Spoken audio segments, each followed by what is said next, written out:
오늘 말씀의 제목은 행함 없는 믿음 대 행하는 믿음이라는 제목입니다.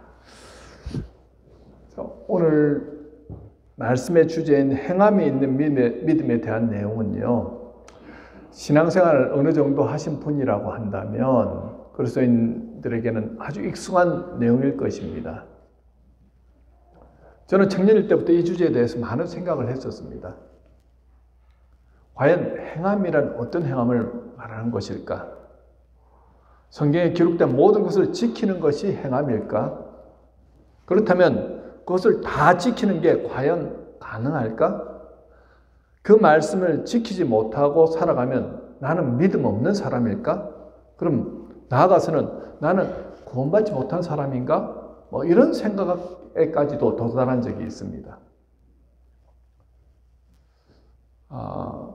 운전을 하다 보면요, 이 사거리 교차로에 보면 이 화단 같은데 이렇게 동전을 구걸하는 분들이 계시지요. 처음에는 동전을 들고 다니면서 그분들 볼 때마다 1불이든 2불이든 이렇게 드렸습니다. 처음에 이 아파트, 교회 근처에 있는 아파트에 살 때는 교회 왔다 갔다, 걸어서 왔다 갔다 하니까 그런 분들 뵙기가 참 쉽지 않고, 어쩌다가 한 번씩 장을 보러 간다든지 신방하러 갈 때 그런 분들을 보면 꼭 이렇게 동전을 준비해 두었다가 드렸습니다. 그런데 이제 이스라엘 가서 이렇게 차를 타고 출퇴근을 하다 보니까 갈 때도 한 분을 만나고 올 때도 한 분을 만나고 매일 그렇게 만나는 거예요. 그런 분들에게 이제 내가 줘야 되겠다 생각하면서 이게 1불, 2불, 어떤 때는 5불도 주기도 하고, 캐시가, 동전이 없으면 또 지폐를 주기도 하고, 이게 나중에는 좀 많이 부담이 되는 겁니다. 그러면서 드는 생각이, 과연 내가 사랑을 하라, 구제하라, 이 어려운 사람들을 그냥 지나치지 말고 도와주라는 이것이 정말 어떤 기준으로 해야 되는 것인가? 열심히 이분들에게 보는 사람마다 다 도와주면은 그때마다 이제 나는 행하는 삶을 사는 것이고, 만약에 지사슨 돼가지고 어떤 사람은 도와주고 어떤 사람은 안 도와주면 조금 행하는 믿음이고, 만약에 그런 것을 내가 부담이 돼서 안 도와드린다고 한다면 나는 행함이 없는 사람, 행하지 않는 믿음의 사람인가, 그런 생각이 드는 거예요. 한 번은 해외 뉴스에서 참 어이없는 장면을 본 적이 있습니다. 한 노숙인이 겨울이었는데 이렇게 우리 말하는 박스 같은 걸 깔아놓고 길거리에서 이렇게 자고 있는 거예요. 떨면서 자고 있는데 지나가시는 분이 그게 참 안타깝게 보였는지 자기의 외투를 벗어서 그 자고 있는 분을 이렇게 탁 덮어주었습니다. 근데 이 사람이 벌떡 일어나더니 갑자기 주먹으로 그 도와주는 사람 얼굴을 팍 때리고 공격을 하는 겁니다. 그러면서 그 사람이 가지고 있던 지갑을 뺏으려고 강도짓을 하는 거예요. 그러니까 이 사람은 기겁해가지고 막 안 뺏기려고 하면서 이제 주변에 사람들이 달려들어서 그 사람들을 뜯어 말리는 그런 모습, 그리고 그분을 이제 도와주려고 했던 분은 이렇게 도망가는 그런 모습을 이렇게 뉴스에서 본 적이 있는데요. 참 어처구니 없는 상황이 아닐 수 없죠. 여러분, 우리가 살아가면서 누구를 돕는다는 것은 참 쉬운 것이 아닙니다. 어떤 대가도 바라지 않으면서 지속적으로 이렇게 돕는다는 것 결코 쉽지 않죠. 그래서요, 행함이 있는 믿음에 대해서 우리가 우리의 생각으로 행함의 기준을 세운다는 것이 참 어려운 일이고, 결코 이게 참 쉽게 생각할 수 있는 부분이 아니다라는 그런 생각이 듭니다. 바리새인들과 서기관들이 그 행함의 율법 조문을 600가지 이상을 만들어서 그것을 열심히 지키려고 애쓰지 않았습니까? 자기들만 열심히 지키는 게 아니고 유대인들에게 그것을 지키라고 강요하였지요. 주님은 그들을 향해서 뭐라고 말씀하십니까? 이 독사의 자식들아, 이 회칠한 무덤들아 라고 그렇게 독서를 퍼부으셨습니다. 그렇다면 오늘 본문의 야고보 장로가 말하는 그 행함의 믿음은 도대체 무엇을 말하는 것일까요? 본문 14절에 보면요. 우리 같이 읽도록 하겠습니다. 시작. 내 형제들아, 만일 사람이 믿음이 있노라 하고 행함이 없으면 무슨 유익이 있으리요? 그 믿음이 능히 자기를 구원하겠느냐? 17절 같이 읽습니다. 시작. 이와 같이 행함이 없는 믿음은 그 자체가 죽은 것이라. 행함이 없는 믿음은 그 자체가 죽은 것이라고 분명히 강조하고 있죠. 자, 야고보 장로는요, 오늘 본문에서 행함이 얼마나 중요한가를 지금 강조하고 있는 것입니다. 그런데 여러분, 사도 바울은 뭐라고 말씀합니까? 오직 믿음으로서만 구원을 얻게 된다라고 말씀하죠. 갈라디아서 2장 16절을 우리 함께 읽도록 하겠습니다. 시작. 사람이 의롭게 되는 것은 율법의 행위로 말미암음이 아니요 오직 예수 그리스도를 믿음으로 말미암는 줄 알므로 우리도 그리스도 예수를 믿나니 이는 우리가 율법의 행위로서가 아니고 그리스도를 믿음으로써 의롭다함을 얻으려 함이라. 율법의 행위로서는 의롭다함을 얻을 육체가 없느니라. 자, 여기서 말하는 것은 인간이 의롭다고 하는 것은 의롭다함을 얻는 길은 예수 그리스도를 믿는 믿음밖에 없다. 율법의 어떤 행위로도 그렇게 될 수 없다라고 밝히고 있습니다. 우리 생각에 한번 생각해 보십시오. 사도 바울이 강조했던 구원을 얻기 위해서는 율법이 아니라 오직 믿음이 중요하다고 하는 이 내용과 야고보 장로가 강조하는 행함 없는 믿음은 죽은 믿음이다. 진정한 믿음이 아니다. 이 내용이 서로 부딪히는 것 같습니다. 서로 상반된 주장을 하다 보니까 뭔가 충돌한다는 느낌이 들지 않습니까? 그래서 마틴 루터는 야고보서를 가리켜서 지푸라기 복음서라고 그렇게 평가절하하기도 하였습니다. 그런데 우리가 분명히 믿는 것이 있죠. 이 성경은 성령의 감동을 받은 사람들이 기록한 책들이라고 우리는 믿고 있습니다. 그러니까 사도 바울도 성령의 감동함으로 성경을 기록했고 야고보 장로도 성령의 감동함으로 성경을 기록했습니다. 그러면 두 성경 모두 진리라는 거죠. 그런데 왜 이렇게 서로 다른 주장을 하고 있을까요? 특히 우리 장로교 성도들은요, 구원은 오직 믿음으로서만 가능하다는 것을 철석같이 믿고 있는데 구원을 얻는데도 행함이 필요하다고? 그러니까 굉장히 불편해지는 것입니다. 오직 믿음으로 구원을 얻는데 야고보 장로는 행함이 없는 믿음은 가짜라고 말하면서 행함으로 구원을 얻지 믿음으로만 구원 얻는 것이 아니라고 말하는 것 같다는 거예요. 그렇다면 야고보 장로는 예수님 당시에 율법주의자들과 뭐가 다르다는 말인가? 그런 생각이 들죠. 율법만 잘 지키면 그러면 되겠네? 이런 생각 들지 않습니까? 그럼 우리가 분명히 생각해야 할 것은 성경은 서로 충돌하지 않는다는 사실입니다. 지금도 사도 바울이 말하는 믿음과 야고보 장로가 말하는 행함이라고 하는 것은 상반된 주장이 아니라 상호 보완하는 것임을 우리는 알 수 있습니다. 어떻게 이들이 상호 보완적일까요?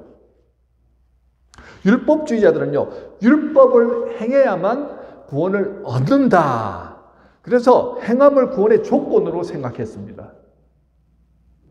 행함이 없으면 구원을 얻을 수 없다라고 그렇게 생각했다는 거예요. 그러나 야고보 장로는 율법주의자들이 강조하는 그런 행함을 의미하는 것이 아니라는 거죠.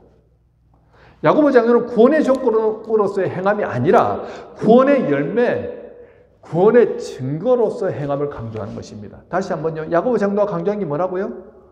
구원의 열매, 구원의 증거로서 행함을 강조한다는 거예요. 예를 들면 이렇습니다. 조금 쉽게 이해가 되도록 하겠습니다. 구원이라는 나무가 있습니다. 나무를 생각해 보십시오. 나무를 상상하십시오.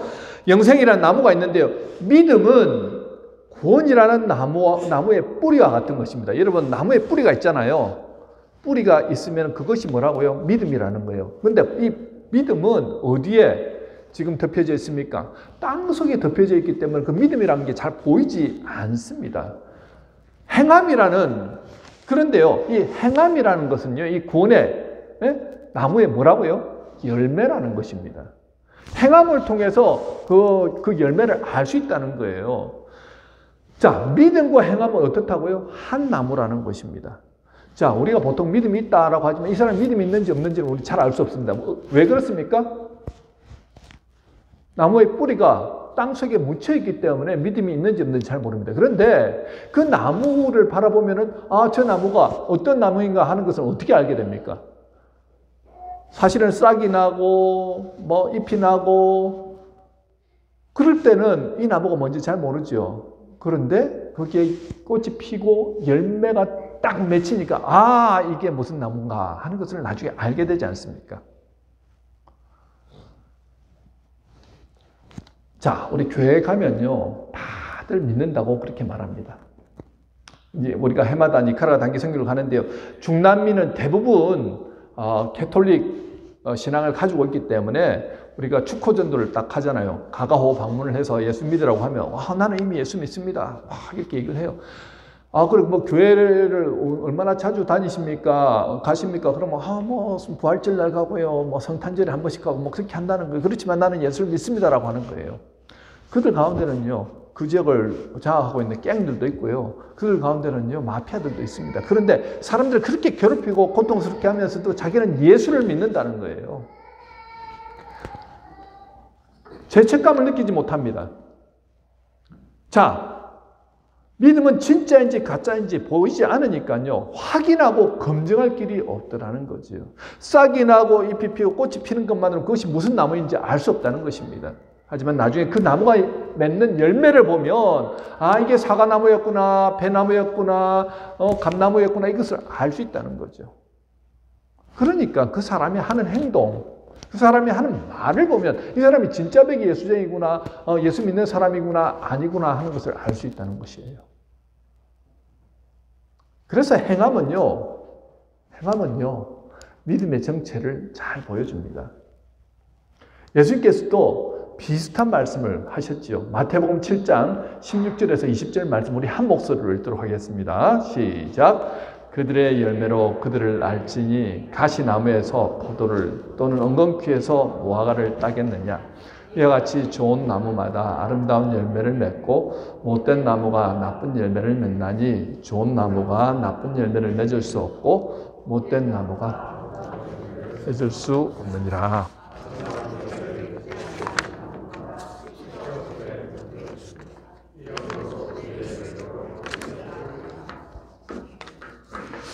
자, 포도나무에서는 포도 열매가 맺히게 되고요, 감나무에서는 감의 열매가 맺히게 된다는 것입니다. 그런데요, 우리가 예수를 믿음으로써 구원받은 우리 안에는 그때부터 누가 와서 우리 안에 사시느냐 하면요, 성령 하나님이 우리 안에서 와서 사신다는 거예요. 이 성령께서 그냥 가만히 내버려 두시는 것이 아니라 우리로 하여금 예수 닮은 열매를 맺도록 그렇게 항상 우리에게 어떻게 해요? 말씀을 통해서건 아니면 기도함을 통해서건 우리에게 가르쳐 주신다는 거예요. 예수의 사람으로 살아갈 때 우리도 모르는 사이에 예수의 열매들을 하나씩, 성령의 열매들을 하나씩 이렇게 맺으며 살도록 주님께서 어떻게 역사하신다는 거예요. 마치 이런 겁니다. 응애하고 우리가 아이가 태어나지 않습니까? 아이가 태어났을 때 엄마 아빠를 닮은 모습들이 드러나게 되지요. 우리 아이들을 바라볼 때도 저는 그래요. 야, 나 어렸을 때 모습들 그대로 똑같이 하네. 이런 모습을 보면은, 야, 이런 것들은 좀 안 닮았으면 좋겠는데 하는 모습들도 드러나더라는 거죠. 왜냐하면 내 자식이기 때문에 드러나더라는 거예요. 우리 예수 그리스도를 통해서 성령 하나님이 함께 하시는 사람들 가운데서도 어떻게 해요? 우리가 육신을 가지고 살아가지만 여전히 우리는 연약합니다. 부족합니다. 하지만 그 연약하고 부족한 모습 가운데서 성령께서 역사하심을 통해 우리를 하나씩 어떻게 해요? 가르쳐 주시고 인도하시고 말씀하심을 통하여서 예수 닮은 모습으로 성령의 열매들을 하나씩 맺어 가신다는 거예요. 자, 무슨 말입니까? 바울이 로마서 7장 4절에서도 이렇게 말합니다. 믿음을 강조한 바울이 뭐라고 말하냐면 우리 다 같이 한번 함께 읽도록 하겠습니다. 시작. 그러므로 내 형제들아 너희도 그리스도의 몸으로 말미암아 율법에 대하여 죽임을 당하였으니 이는 다른 이 곧 죽은 자 가운데서 살아나신 이에게 가서 우리가 하나님을 위하여 열매를 맺게 하려 함이라. 성령 하나님의 오신 사람들, 여러분들이 예수를 믿음으로 구원받은 사람, 예수의 사람이라고 생각하신다면, 하나님의 백성이요 왕같은 제사장이라고 생각한다면 성령께서 어떻게 우리로 하여금 열매 맺게 하는 삶을 살게 하신다는 거예요. 자, 야고보 장로가 말하는 열매, 그리고 사도 바울이 말하는 열매가 똑같은 열매라는 것입니다. 야고보 장로는요, 이 열매에 초점을 맞춰서 지금 말하고 있는 것입니다. 그러니까 바울이나 야고보 장로는 둘 다 한 가지 주장을 하고 있죠. 여러분, 믿음과 행함은 별개의 것이 아니라는 것입니다. 믿음은 행함을 만들어내는 근거가 되고요. 행함은 그 믿음이 진짜인지 가짜인지 보여주는 증거가 된다는 것입니다. 여러분, 이 세상에 참 얼마나 가짜가 많습니까? TV에 보니까요, 우리나라에도 여전히 짝퉁 거리가 있다는 거예요. 엊그제 이렇게 보니까 뉴스에서 그게 나오더라고요. 짝퉁 거리가 있는데, 와, 이거 명품하고 봤을 때는 별로 차이를 느끼지 못한다는 거예요. 그리고 얼마 합니까? 하니까 30만 원이라는 거예요.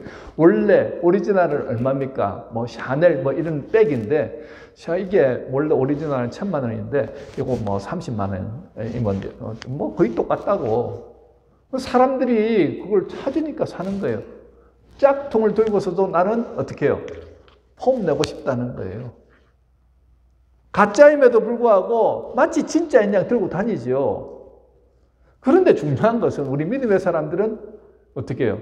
우리들 중에도 가짜 믿음을 가지고 있으면서 내가 가짜 믿음을 가지고 있는지조차도 모르고 살아가시는 분들이 많다는 거죠. 다시 말하면 거짓된 구원의 확신을 가지고 살아가는 사람들이 의외로 많다는 것입니다. 이런 거짓 믿음으로 인해서 교회가 얼마나 많이 오염되고 또 병약해지는지 모릅니다. 그래서 오늘날 세상에 조롱거리가 되고 가십거리가 되었고 기독교인이라고 말하기 부끄러운 그런 모습들이 드러나더라는 거죠. 그렇다면 제가 설교 초반에 던졌던 질문으로 돌아가서요. 이 행함의 기준은 과연 어떻게 세워야 할까요? 행함의 기준은 어떻게 세워야 하겠습니까? 열매는 하나부터 수백 가지 열매를 맺을 수 있습니다. 그 개수가 몇 개 이상이 되어야 그 기준에 적합한 것인지 참 우리가 잘 알 수 없습니다. 여러분, 우리가 믿음을 가지고 살아가면요, 행해야 하는 기준이라는 것은요, 과연 우리가 정하는 게 맞는 것일까요? 이것을 하면 나는 구원을 받고 이것을 하면 하나님이 기뻐하시는 일이고 이것을 안 하면 안 되고 하면서 이렇게 억압되어진 가운데서 우리가 신앙생활 하는 게 맞느냐는 것입니다. 어떤 것은 되고 어떤 것은 하지 말아야 되고 참 어렵죠. 그런데 한 가지 분명한 것은 우리 안에 성령님께서 그때그때마다 우리에게 필요하게 어떻게 말씀해 주신다는 거예요.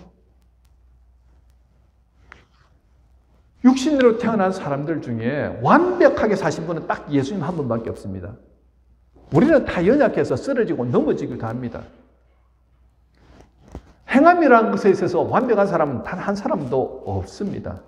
그렇기 때문에 우리는 연약하기 때문에 어떻게 해요? 매 순간 성령님의 음성에 민감하게 귀 기울이고 그 음성에 순종하면서 순종하고 그것을 어떻게 해요? 실천하며 살아가려고 노력하는 거지요. 누군가를 도와야 한다는 마음을 주시면 내가 할 수 있는 선에서 돕는 거예요. 불법이나 그것을 완전하게 배제하지 못한다 할지라도 내가 법적인 것에 있어서는 난 철저하게 지키려고 애쓰는 것. 그리고 거짓말하지 않으려고 애쓰는 것. 이것이 예수 믿은 사람의 삶의 자세죠. 왜냐하면 성령께서 그것을 불편하시기 때문에요. 내가 와이프 모르게 어떻게 해요? 거짓을 행하는 만약에 바람을 피우고 있는데 나는 교회를 다니고 내가 예수를 믿고 성령께서 역사하시는데 내 마음 가운데 죄책감이 들지 않을까요? 당연히 들겠죠. 성령께서 우리에게 그렇게 말씀하신다는 거예요. 자, 매 순간 내 안에 성령께서 무엇을 말씀하시는지 귀 기울이는 삶을 살아갈 때 그때부터 어떻게 우리 안에 조금 열매들이 하나씩 맺혀진다는 것입니다. 저는 이 신앙생활을 하면서 하나님, 나는 하나님 바라보면서 목회자가 되었고 정말 주님의 영광을 위해서 열심히 뛰어가는데 하나님 왜 이렇게 힘들까요? 왜 이렇게 어려울까요? 또 저기에 대해서 불편해하시는 분들도 있고요. 성도들 중에는 또 기쁨으로 함께 따라오시는 분들도 있고 여러 부류가 있습니다. 그런데 하나님께서 뜬금없이 제게 놀라운 말씀하시는 거예요. 전 목사, 이거는 제가 정말 너무 강렬하게 느껴서 여러분들에게 좀 간증삼아 말씀드린 거예요. 전 목사, 네가 그 사람 때문에 힘들고 네가 어떤 누구 때문에 힘들다, 내가 그걸 모르겠냐? 그런데 내가 그 사람들을 옆에 두는 이유가 무엇일까? 왜 두셨습니까? 그런데 그 말씀하시는 거예요. 네가 정말로 예수 닮은 모습으로 살아가게 하기 위해서 그런 분들을 옆에 두었단다. 이 말씀을 주시는 거예요. 저하고 생각이 다르고 저의 방식과 다르고 저를 어떻게 하시든지 그런 게 중요한 게 아니고 그분들을 두신 이유가 바로 저를 깎아내시고 예수 닮은 모습으로 변화시키기 위한 하나님의 뜻이더라는 거죠. 그거를 느끼고 나니까 저는 그분들을 바라볼 때마다 너무 사랑스러운 거예요. 여러분들이 어떻게 생각하실지 모르겠지만 마음에 생각이 변화가 일어나니까요. 그분들을 바라볼 때마다 처음에는 불편하고 힘든 마음이 왜 없었겠습니까? 그런데요. 그걸 초월해서 하나님께서 붙여주신 사람이구나. 하나님께서 인도하시는 사람이구나. 감사함으로 그분들을 받아들이는 넉넉한 마음이 생기더라는 거죠. 이렇게 그때마다 어떻게 해요? 주님께서 주시는 마음으로 내가 말씀에 순종하고 한 걸음 한 걸음 이렇게 나아갈 때 내 안에서 예수 닮은 모습으로 변해가더라는 것입니다. 그리고 주님이 하지 말라는 것에 대해서는요, 철저하게 하지 않는 삶을 살아가다 보니까 어떻습니까? 내 안에 거룩함의 열매가 맺혀지더라는 거죠. 여러분, 인생에서 삶의 흔적은요, 두 종류로 나타나게 됩니다. 하나는 주님의 흔적이고 하나는 나의 흔적입니다. 율법주의자들도 흔적을 남겼습니다. 율법주의자들은 누구보다 하나님의 율법을 잘 지켰습니다. 그렇지만 율법주의자들이 남긴 흔적은 내 흔적이더라는 거죠. 주님의 흔적이 아니었습니다. 하지만 진짜 믿음을 가진 사람은 주님의 흔적을 남기더라는 거죠. 그 사람의 흔적을 보면 자신은 보이지 않고 주님만 보이더라는 것입니다. 여러분, 이것이 진짜 믿음을 가진 사람의 모습입니다. 날마다 성령께서 여러분들에게 말씀하시는 것이 들립니까? 내가 진짜 믿음인지 가짜 믿음인지 여러분들 성령의 음성에 귀 기울이고 그 음성에 내가 순종하는 삶을 살아가면요, 자신도 알고 주변 사람, 가장 가까운 사람들이 가장 먼저 알게 됩니다.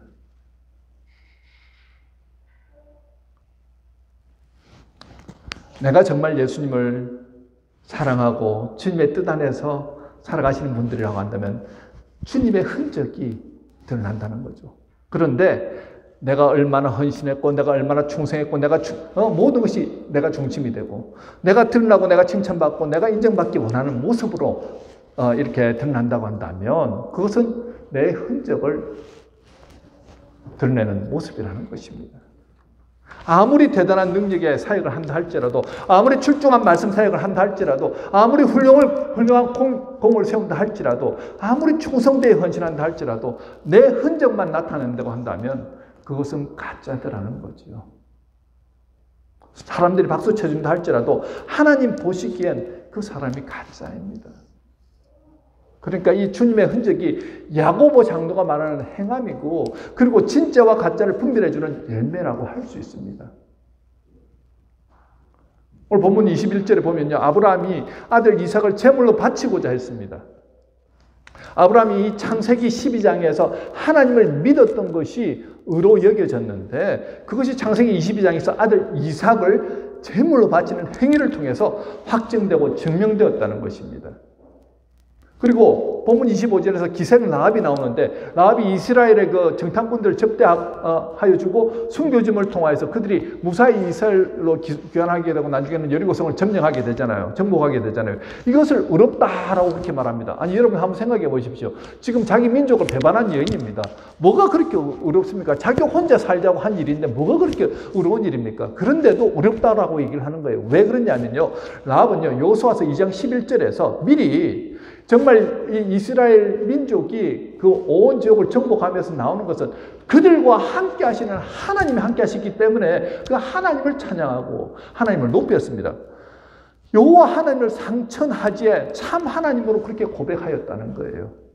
그러나 그 고백이 믿음으로 드러난 것은요, 바로 이스라엘 정탐꾼들을 숨겨주어서 잡히지 않게 한 그 행함 때문이었다는 거죠.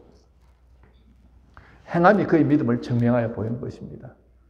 여러분, 우리가 진정한 행함이 어디서부터 시작이 되냐면요, 정말 성령 하나님이 내 안에서 함께 하신다는 분명한 믿음으로 그 주님이 어떻게 해요? 내게 말씀하실 때마다 나는 그 말씀에 순종하며 살아가겠습니다.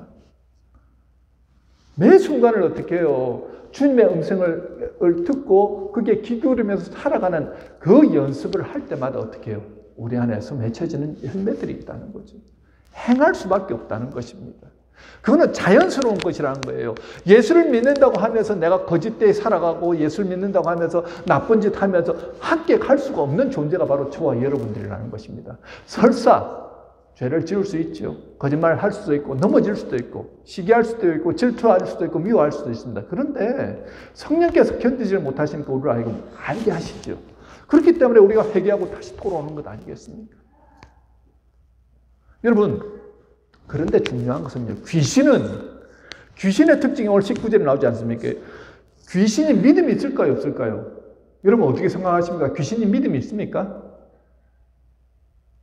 오늘 본문에서는 분명히 말씀하죠. 귀신도 믿음이 있고 떤다라고 그렇게 말합니다. 자, 귀신도 하나님을 믿고 떠는데, 그런데 귀신 믿음이 있기 때문에 구원을 얻을까요? 구원을 못 얻지요. 왜 그렇습니까?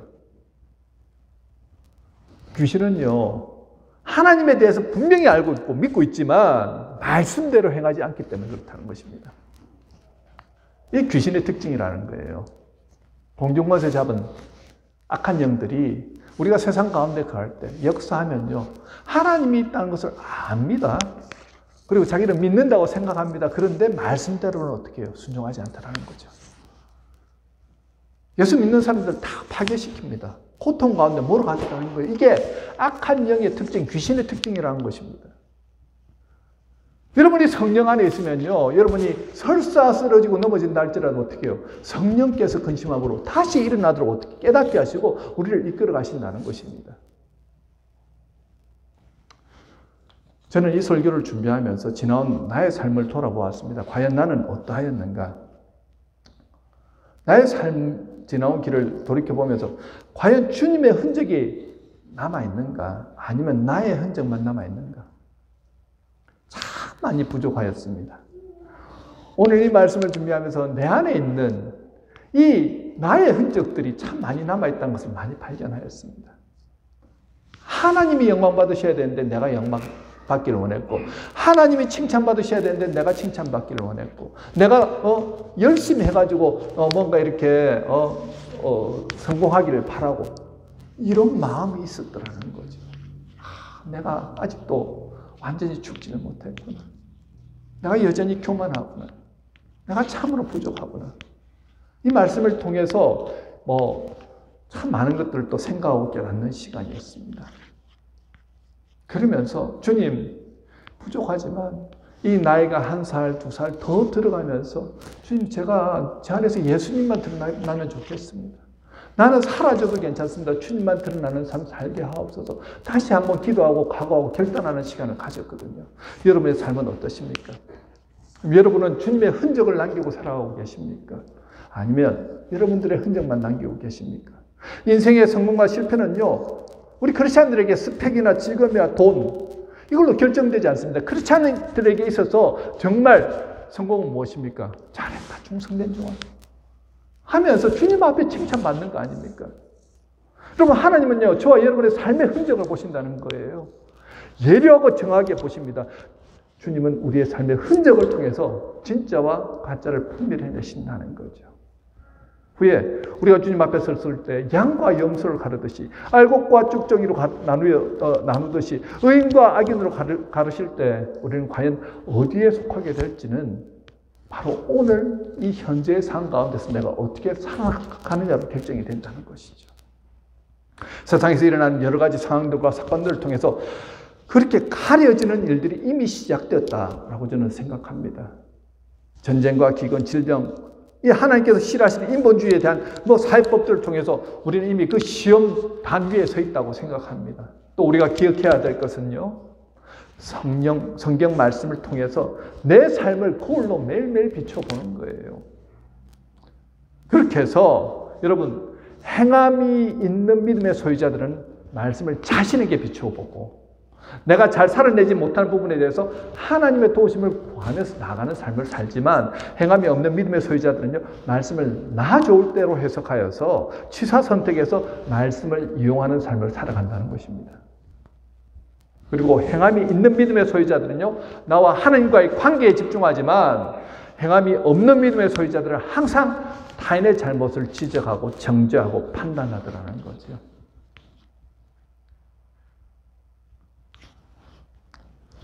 그것이 바로 예수님 당시의 율법주의자들의 모습이었습니다. 우리가 신앙생활을 하다가도 너무 지치거나 힘들게 되면 이런 비판과 정죄의 마음을 가지게 될 때가 있습니다. 그러나 기도하다 보면 성령께서 그 마음, 잘못됐다는 것을 깨닫게 하시고 회개하게 하시고 또 돌이키시죠. 저는 우리 새생명 성도들 모두가 인생의 달려갈 길을 마칠 때는요, 이런 주님의 흔적만 남기를 기도하고 있습니다.